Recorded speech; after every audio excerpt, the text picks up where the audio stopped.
Howdy and welcome back to Hood Melon Culture Studios. I'm your host Elohim the Yellow, and today we're going to be going over the rest of the documents filed in the Northern District of Oklahoma court case of Rare Breed Triggers versus Thomas Allen Graves. And at the end of the video, the last document we're going to go over is the bombshell dropped by Rare Breed Triggers, and it's going to go over all of the felonies that they have committed inside of this court case and the most recent amount of felonies and the blunder that they made. And Thomas was able to catch it and submit it to the court, and hopefully this resolves the case 100% once and for all. Now let's get into it, shall we? Right back to it, everybody. Let's read the next document. It is going to be document number 69, filed in the United States District Court, Northern District of Oklahoma, on 02/16/2024, page 1 of 2. It's a court order from the judge. On December 19th, 2023, the court directed defendant Thomas Allen Graves to file a motion to vacate the default judgment entered against him, if any, by February 1st, 2024. Instead, on February 1st, 2024, proceeding pro se, that means without a lawyer, 100% on your own, Mr. Graves filed a motion and notice for leave to file third-party complaint, document number 66, and a document titled Support for Emergency Order to Compel Licensee Compliance, document number 67. Plaintiff Rare Breed Triggers, LLC, filed its response on opposition to Mr. Graves' motion on February 14, 2024, document number 68. The certificate of service included with Rare Breed's response indicates only that it was submitted to the court's electronic filing system and transmitted to the registered participants of this system. However, the court's docket does not reflect that Mr. Graves is registered to receive electronic notice of filings in this matter. Thus, the court directs Rare Breed to file an amended certificate of service reflecting service of the response on Mr. Graves at his mailing address shown on the docket. Pursuant to Local Civil Rules 7-1, Mr. Graves shall have 14 days from filing of the amended certificate of service to submit a reply. The court further directs the court clerk to mail a copy of this order to Mr. Graves, entered this 16th day of February 2024. Judge Y. Frizzle. Cool. Now we have document number 72. Case number 422 CV00107 GKF notice of plaintiff's default for failure to respond to wrong party pro se defendants 02/01/2024 with request for infringement determination of the infringing party with ordered damages sought with final disposition of case by summary judgment in favor of the non-infringing party defendant. Item not imaged, CD, DVD. The above referenced item has not been imaged and may be available at the court clerk's office. Exhibit 1, I'll find out what's on this CD for y'all and explain the information pertaining to it and give you any updates on information regarding document. It's basically going to go over Rare Breed trying to say Thomas is not allowed to defend himself the way he is. He's not allowed to make claims the way he is. He's not allowed to file papers to the court the way he is, and they really want the court to basically disregard any and all filings that he proposes to the court. And they're also trying to say that because he didn't respond to a previous electronic filing that they had sent, which the court said that it doesn't matter because you'll have to send it to him on hard copy because he isn't registered with the electronic filing system for the court. So it kind of seems like they're just trying to weasel out of the responsibility, and they're trying to make it so that Thomas isn't allowed to defend himself. Like, that's more or less what they're trying to say. Like, they're just trying to use their lawyer magic and lawfare to weasel out of any responsibility whatsoever, because any and all the information that Tom has submitted is rather damning, and he does have proof to back it up, and they're basically just shaking in their boots right now because they don't want him to be able any of the information or proof that he's submits to be admissible in this court. So it's rather strange that they could even propose this kind of an idea, but yeah, let's read. Plaintiff's response, this is document 73.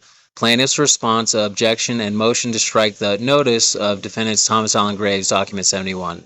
Plaintiffs Rare Breed Triggers LLC and ABC Plaintiff submits this response, objection, and motion to strike the notice of defendant Thomas Allen Graves and Exhibit 1 CD disc. Okay, in its order of December 19, 2023, the court granted leave to Thomas Allen Graves to file a motion to vacate the default judgment entered against him. Graves instead filed a motion for leave to file a third-party complaint. Plaintiffs responded with briefing showing Graves' failure to comply with the court order and further showing why Graves is barred from filing third-party claims. The court allowed Graves 14 days to reply to plaintiff's brief. Graves did not file a reply. Instead, Graves filed a listing of demands, including demands for sanctions, damages, summary judgment, and for entry of default against plaintiffs. Because Graves' filing is not a reply brief, it should be stricken or disregarded. In the alternative, if the court accepts Graves' notice as any sort of valid claim or motion for relief, plaintiffs request leave to address any such claim in the response brief.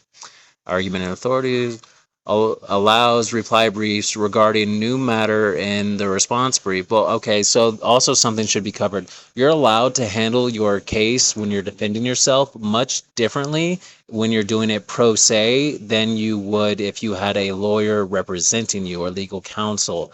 The legal counsel has to go about things in a certain way, but when you're doing things pro se, it doesn't necessarily apply to you, and you don't necessarily have to follow the same rules and regulations that lawyers and or legal counsel do. So I think that's where they're trying to just basically apply the rules as if Thomas was using legal counsel to him, even though he's not. And it's just, I believe that's the way it works. I'll have to double check my sources and my notes on that, but just putting that out there. LC VR7 2.H allows reply briefs regarding new matter in the response brief. Further, factual statements or documents appearing only in the brief shall not be deemed to be part of the record in this case unless specifically permitted by the court.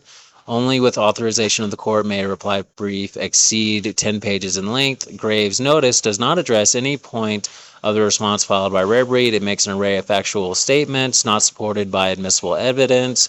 It is at least 18 pages in length or as long as 26 pages. For any and all of these reasons, the notice should be stricken or disregarded in the context of ruling on the pleadings at issue, Document 63 and 66. Beyond its legal and procedural shortcomings, the notice contains an array of declarative statements intended as allegations. These include plaintiffs are in default, pages 5 and 6. Plaintiffs fail to state a claim upon which relief can be granted. Non-parties to this case are infringers of patents held by Graves. Counsel for plaintiffs filing an action against Graves in this court was frivolous. Plaintiffs should be sanctioned in the sum of $25,000. Summary judgment should issue to Graves. Graves' allegations against third parties associated in document 66 should be enforced by this court on an emergency basis with an award of at least $300,000 to Graves. Plaintiffs are infringing patents held by Graves, and so forth and so on. For another 10 pages for the reply brief, that's what they're trying to call it. To the extent any allegations in Graves' filing is entertained by the court as compromising some form of valid claim.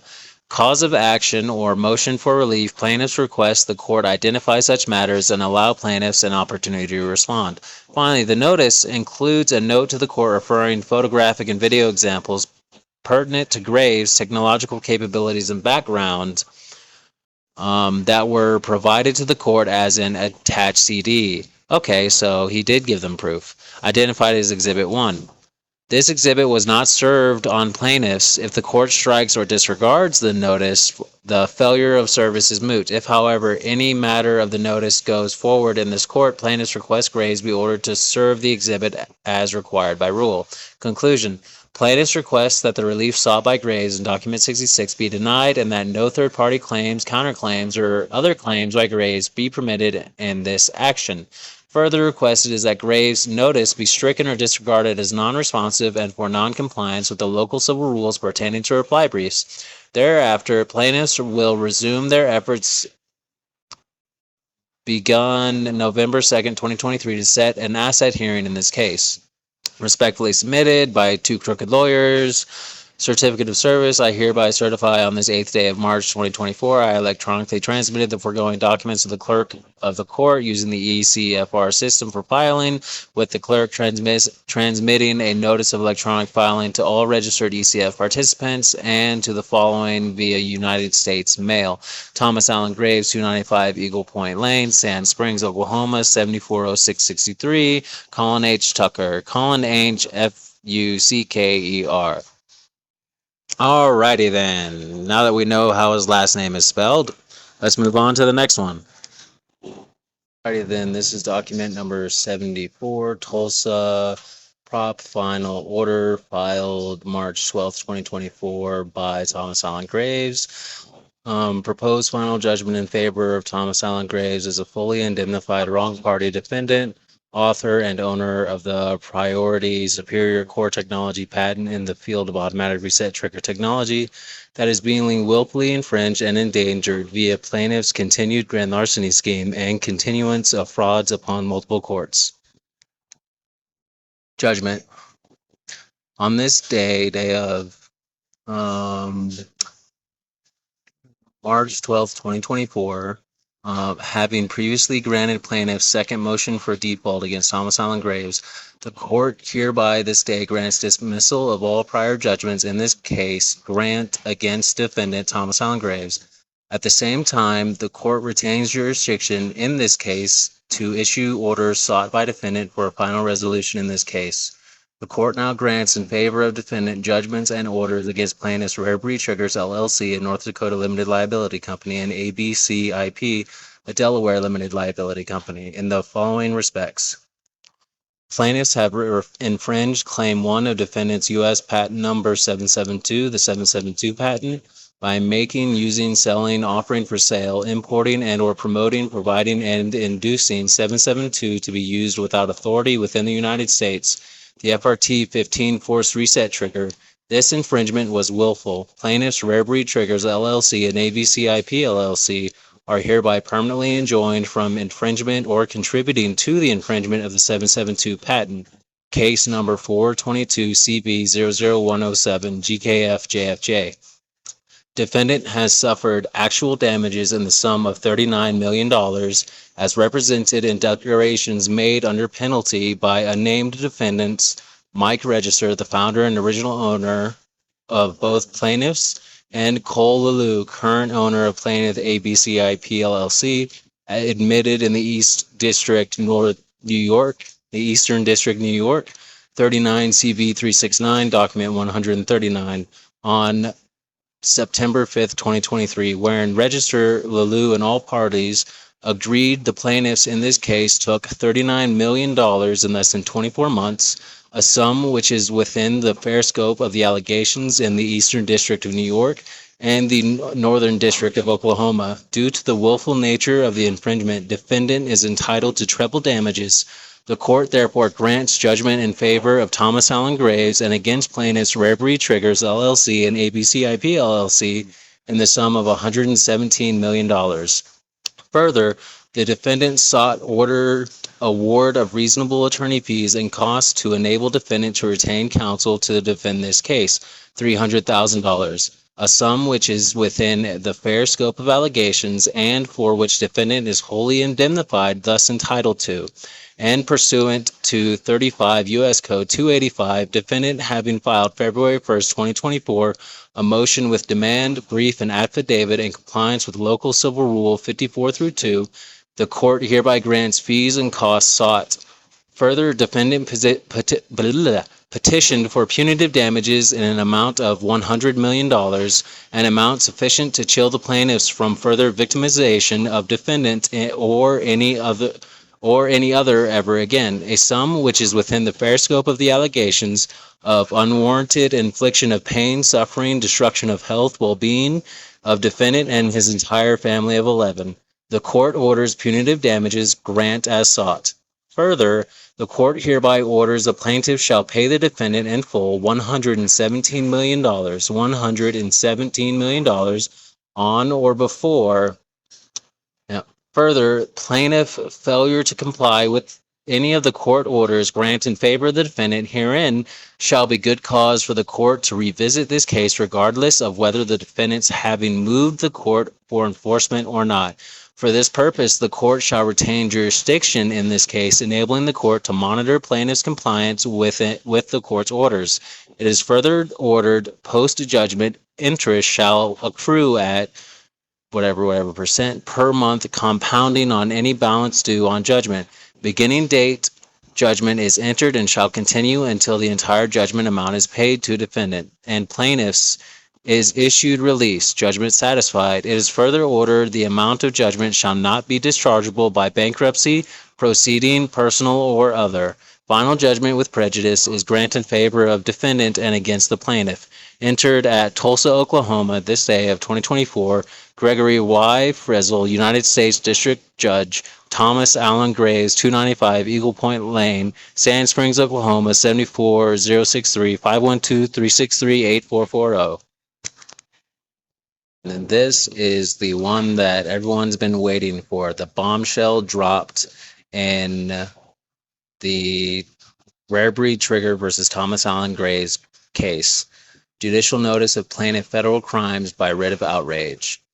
Writ of outrage. Judicial notice of federal crimes committed inside this case with petition and demand this court order case dismissed with prejudice forthwith, with further ordered surrender of plaintiff's U.S. Patent Claim 223 in favor of the defendant with complete reservation of rights to include a damages hearing provided somehow all defendant orders sought in the proposed orders previously filed are not awarded in the amounts therein as sought, and any and all other good consideration the court deems appropriate as severe sanction and penalty to plaintiff's case, to plaintiff's intellectual properties, wealth, and assets of all kinds, to include counsel's bar cards, permanent disbar in all 50 states. Restored Ohio attorney Glenn D. Bellamy took by felony transfer in violations of 18 U.S. Code 1341 false imprisonment, 18 U.S. Code 1341 frauds and swindles, 31 CFR 211 falsification of official records, 923.18 USC and 371, 18 USC 1832, 10 U.S. Code 9221 Art 121, 18 U.S. Code 1031, 26 U.S. Code 1231, Criminal RICO, 18 U.S.C. 1961 through 1968, 923, 18 U.S.C. 371, 18 U.S.C. 1832, 10 U.S. Code 921, Art 121, 18 U.S. Code 1031.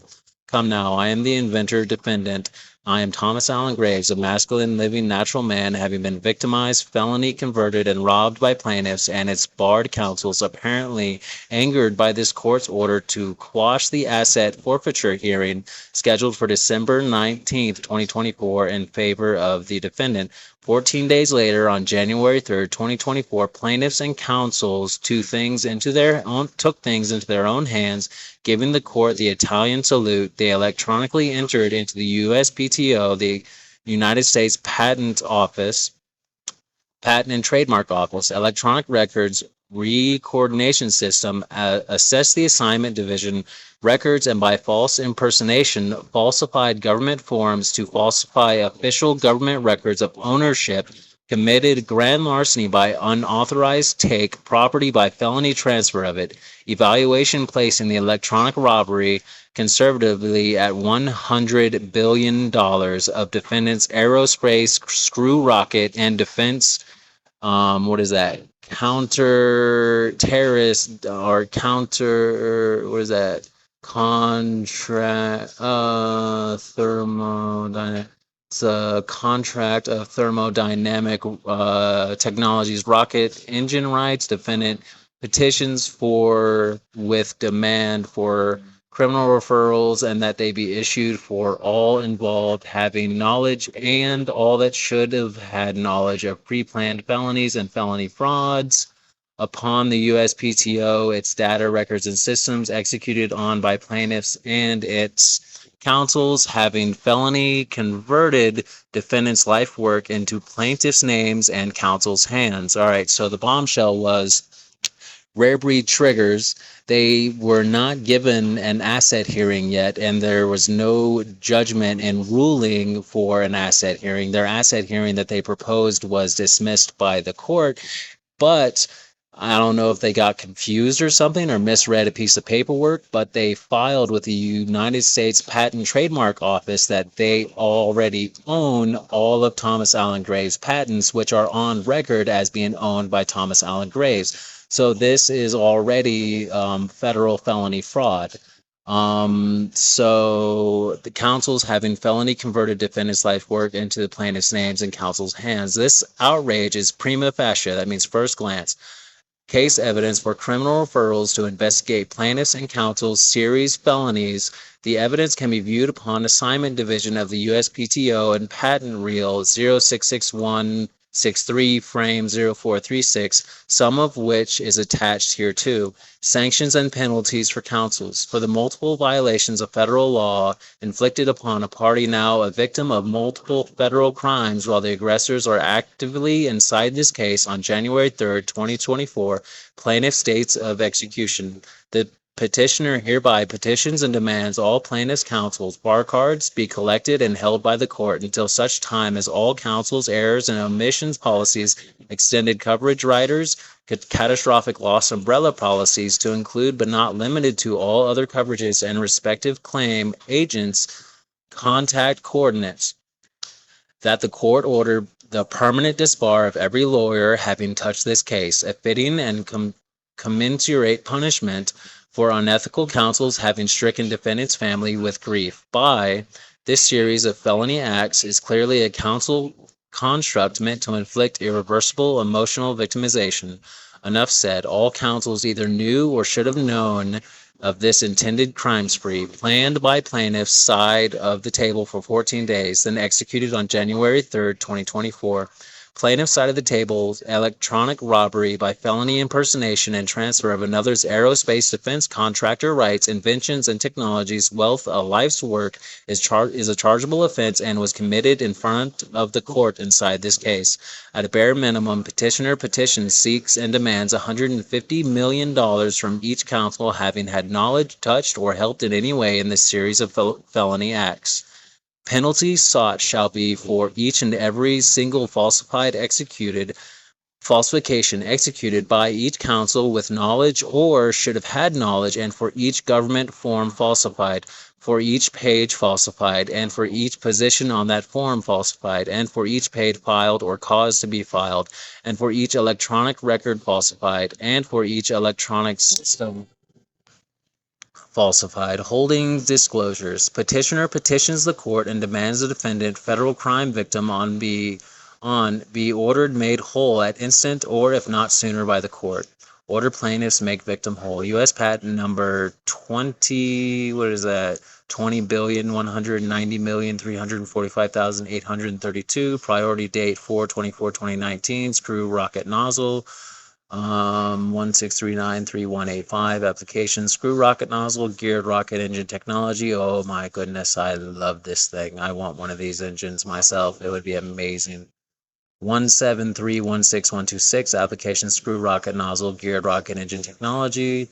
Application 6321833. Starfire technology. U.S. patent number 116299923. 3-cycle 2-stroke damper technology. U.S. patent number 11 million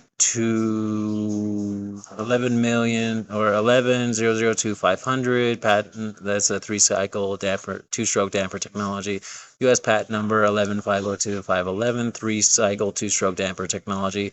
U.S. patent number 9939221. FlexFire G2 technology. U.S. Armed Forces. U.S. patent number 9816772. FlexFire technology. U.S. Armed Forces. U.S. patent number 9568264. FlexFire technology. U.S. Armed Forces. Plaintiffs and counsels appear committed in defiance of the bench. It is clear for plaintiffs this case was never about the defendant accused of Alamo 15 claiming infringement. The likelihood plaintiff could prevail on merits requires reversal of the law of physics, inarguably not possible. 9 parties in this case, all fictitious entity aerospace manufacturers and or defense contractors.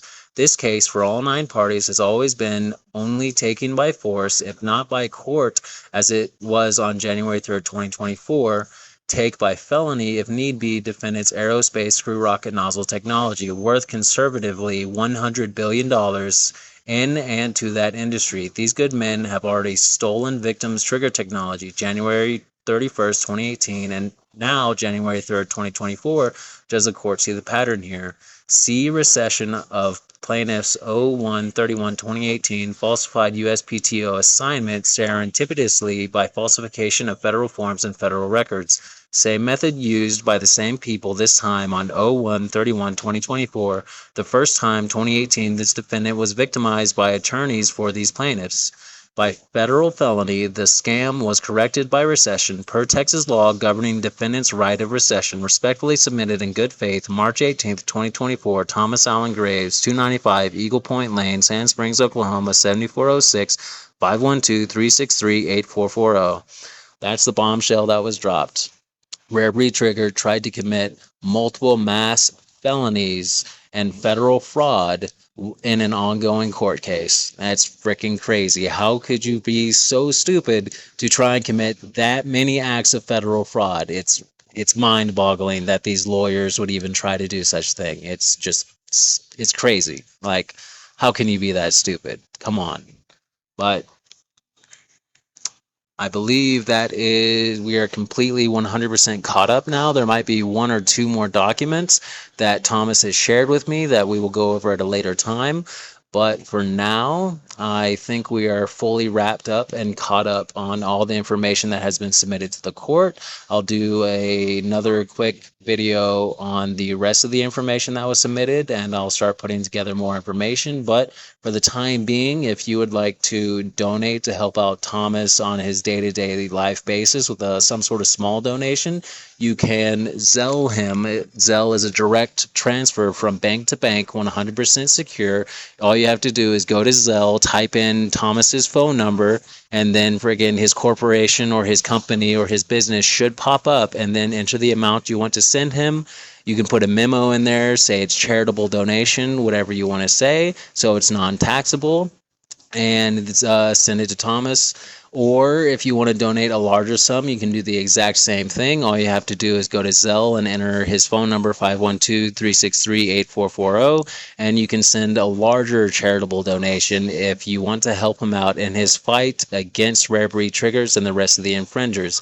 They have put him in a detrimental financial state, and it is hard for him to feed his animals, take care of himself, put gas in his car, and just have the day-to-day needs that all of us need to survive. If you would like to help him out, then you can do so, and I would be very grateful. If you want to support the channel, you can visit the link below to my web store and buy any of the branded t-shirts or the art I make, tapestries, posters, stickers, you name it. I make a bunch of stuff. But that's all for the video today, and I hope you all have a wonderful evening. Thank you and goodbye. I have been your host, Elohim the Yellow, and this is Hood Melon Culture Studios signing off. Bye-bye.